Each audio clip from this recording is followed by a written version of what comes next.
उत्तर प्रदेश के एक बेहद दूर बसे जंगलों के बीच एक छोटा सा गांव था, धनकापुर। गांव शांत था, पर उसके शांत चेहरे के पीछे सदियों पुराना डर छुपा था, शैतानी बिल्ली का डर। कहते हैं जिस घर की छत पर काली बिल्ली 3 बार घूम ले, वो घर मौत की छाया में तब्दील हो जाता है। गांव वाले ये बात मजाक में नहीं, अपनी कांपती आंखों और कड़वे अनुभवों के साथ कहते थे। रात का समय था, धनकापुर में लोग जल्दी सो जाते थे, क्योंकि अंधेरा होते ही जंगल से अजीब आवाजें आने लगती। ऐसी ही एक रात 17 साल की संध्या अपनी छत पर कपड़े सुखा रही थी। अचानक उसने मुड़कर देखा, एक काली बिल्ली, लाल चमकती आंखें और उसके दांत सामान्य बिल्ली जैसे नहीं, किसी जंगली जानवर जैसे तीखे। बिल्ली उसकी छत पर 3 बार घूमी। पहले चक्कर कपड़ा हवा में ऐसे लहराए जैसे किसी ने उन्हें पकड़कर जोर से हिलाया हो। दूसरा चक्कर संध्या ने महसूस किया जैसे कोई बर्फ सी ठंडी उंगली उसकी रीढ़ पर फेर दी गई हो। तीसरा चक्कर बिल्ली ने रुककर सीधे उसकी आंखों में देखा और संध्या की सांस जकड़ गई। बिल्ली ने इंसानों जैसी मुस्कान दी। संध्या कांप गई, पर बिल्ली अचानक गायब हो गई, जैसे हवा में घुल गई हो। उसी रात घर में मौजूद सब लोग गहरी नींद में थे, लेकिन संध्या के कमरे में थक थक थक खिड़की पर किसी के नाखून खुरचने की आवाज आई। संध्या ने डरते डरते पर्दा हटाया। बाहर वही काली बिल्ली बैठी थी, पर अब उसकी आंखों का रंग लाल नहीं, खून जैसा गाढ़ा काला था, और खिड़की पर खुरचते नाखून बिल्ली के नहीं, इंसान के थे। संध्या चीख पड़ी। गांव के बुजुर्ग महेश बाबा को बुलाया गया। उन्होंने सुनकर तुरंत एक दिया जलाया और कहा, ये बिल्ली नहीं चंद्रकला है। सब दंग रह गए। महेश बाबा ने बताया, 120 साल पहले इसी गांव में चंद्रकला नाम की एक औरत रहती थी, बहुत सुंदर पर उतनी ही रहस्यमयी। लोग उसे चुड़ैल कहते थे, क्योंकि वो आधी रात को जंगल में दिखती थी। गांव वालों ने एक बार उसकी जादू टोना की थैली पकड़ ली और गुस्से में उसे जिंदा आग में जला दिया।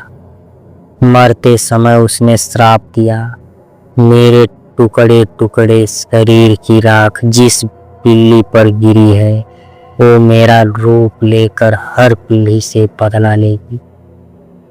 जिस बिल्ली पर राख गिरी वो शैतानी बिल्ली बन गई।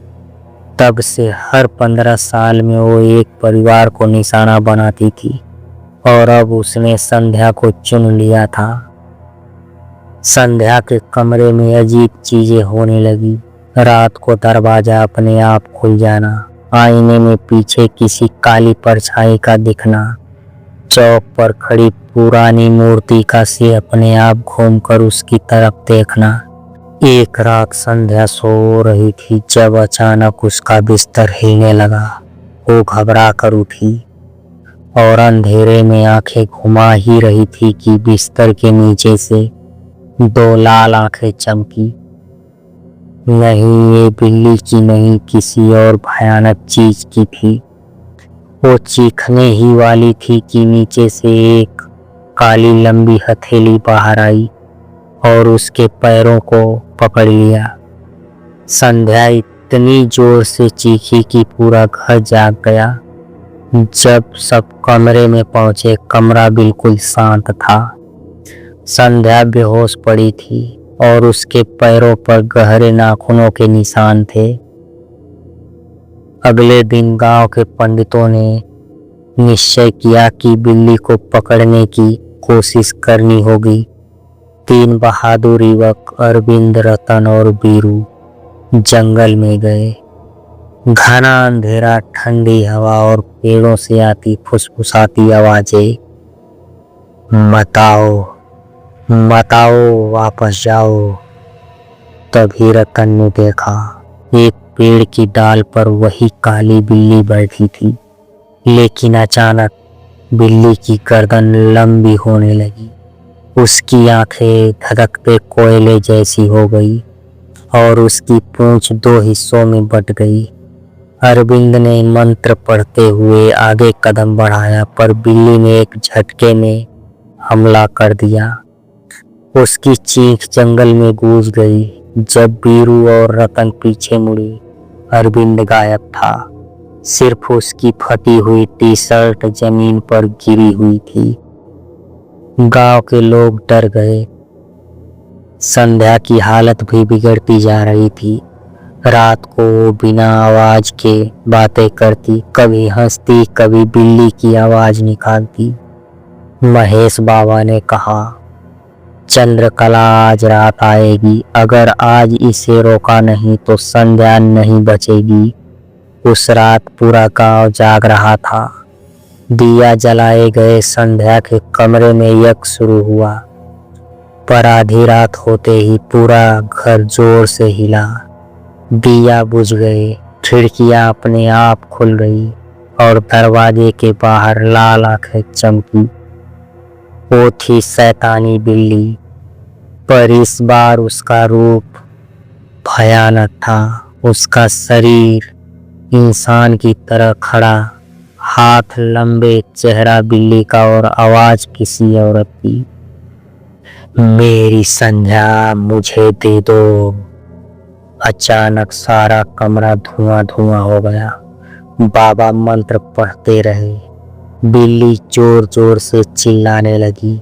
उसका शरीर आग की तरह लाल होने लगा और फिर आखिरी चित्कार के साथ वो धुएं में बदलकर गायब हो गई।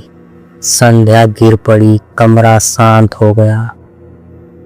अगले दिन संध्या ठीक होने लगी। गांव वालों को लगा कि श्राप खत्म हो गया। सब राहत के साथ अपने घर लौटे। पर उसी शाम गांव की बुजुर्ग सीता मौसी अचानक चीख उठी। सब लोग दौड़े। उन्होंने कांपते हुए छत की ओर उंगली की। वहां बैठी थी वही काली बिल्ली।